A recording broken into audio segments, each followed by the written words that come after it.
მოძრაობდი რუსთავიდან თბილისის ავტოფარეხისაკენ, სადაც საწვავი ამეყო და გამეგრძელებია გზა ურეკის მიმართულებით დასავლეთში. გამაჩერა საპატრულო პოლიციამ, გადამახვევინა ასაწონად. 10 ტონას არის დაშვებული ერთ ხიდზე.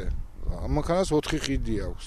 იმას ვერაფერს ვერ დაუმატებ, ვერაფერს ვერ მოაკლებ, რაც არის ქარხნული წესით, უიმსოთ რომ მოაკლო რამე წობრიდან გამოვა, არაფრის მოკლება არ შეიძლება. არ გაითვალისწინეს არაფერი და აწონეს გამოვიდა 35 ტონამდე. დაგვიწერეს ჯარიმა 4930 ლარის რაოდენობით. თუ რამე გაინტერესებს, შეგიძლიათ მიმართოთ შინაგან საქმეთა სამინისტროს პრეს-ცენტრს. აქ ვერ გიპასუხეთ მე პირადად. არ ვიცი.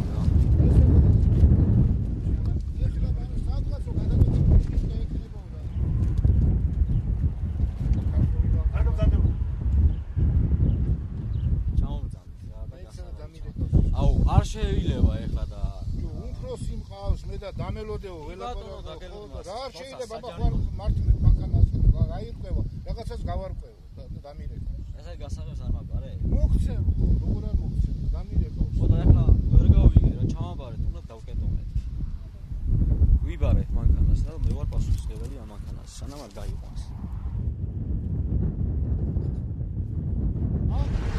აბა ჩავიბარე მანქანა ერთი და მე 5 წელიწადია დაწყებული მანქანით მოძრაობ მე საქართველოს ყველა კუთხე შემოვლილი მაქვს და ეს პრობლემა ესეთი არასდროს არ მქონია